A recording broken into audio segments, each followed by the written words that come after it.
Hello friends, welcome to happy Kurnool. ఈ video ఒక civil information మీకు ఇవ్వడానికి, సరేనా? ఈ కాలం ఉంది కదా, ఈ కాలంలో మనం ఎన్ని సిమెంట్స్ బ్యాగ్ యూస్ చేస్తున్నాం అనేది ఎలా క్యాలిక్యులేట్ చేయాలని ఈ వీడియో, ఓకేనా? ఇది ఎలా క్యాలిక్యులేట్ చేయాలంటే మనం ఫస్ట్ కాలం ఒక వాల్యూమ్ మనం తెలుసుకోవాలి. కాలం ఒక వాల్యూమ్ మనం తెలుసుకుంటే దీనిలో ఎన్ని సిమెంట్స్ బ్యాగ్ యూస్ అవుతాయి అనేది మనకి ఈజీగా తెలుస్తుంది, సరేనా?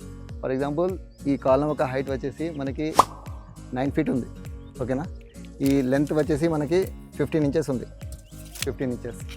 ఈ విడ్త్ వచ్చేసి మనకి 9 inches ఉంది, ఓకేనా? మనం ఏం చేస్తున్నామంటే ఇక్కడ 15 inchesని ఇక్కడ ఫీట్స్లో కన్వర్ట్ చేస్తున్నాం. మనం ఫీట్స్లో కన్వర్ట్ చేయాలంటే ఇంచెస్ని 15 divided by 12 అని చేయాలి. చేస్తే మనకి ఫీట్స్ అనేది కన్వర్ట్ అయిపోతాయి, సరేనా? సేమ్ ఇలాగే 9 inches అంటే 0.75 feet, ఓకేనా? ఈ మూడింటిని మనం మల్టిప్లై చేస్తే మనకి కాలం ఒక వాల్యూమ్ అనేది వచ్చేస్తుంది. దీన్ని మల్టిప్లై చేస్తే మన వాల్యూమ్ వచ్చేసి 8.43 ఉంది, ఓకేనా? 8.43 cubic feet. దీన్ని మనం ఏం చేస్తున్నామంటే డివైడెడ్ బై 6 చేస్తున్నాం. ఎందుకంటే ఒక బ్యాగ్లో మనకి 6 cubic feet అనేది కవర్ అవుతుంది, ఓకేనా? 8.43ని మనం డివైడెడ్ బై 6 చేస్తున్నాం. 6 చేస్తే మనకి 1.4 అవుతుంది.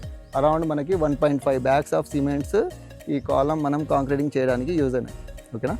ఇలా మనం ఏ కాలం అయినా వాల్యూమ్ తెలుసుకొని దాన్ని డివైడెడ్ బై 6 చేస్తే మనకి బ్యాగ్స్ ఎన్ని యూజ్ అవుతాయి అనేది ఈజీగా తెలుస్తాయి, ఓకేనా? సో ఇలాంటి మోర్ అప్డేట్ ఇన్ఫర్మేటివ్ వీడియో కోసం మన హ్యాపీ కర్నూల్ పేజ్ని లైక్ చేయండి, షేర్ చేయండి అండ్ ఫాలో చేయండి. Follow happy Kurnool.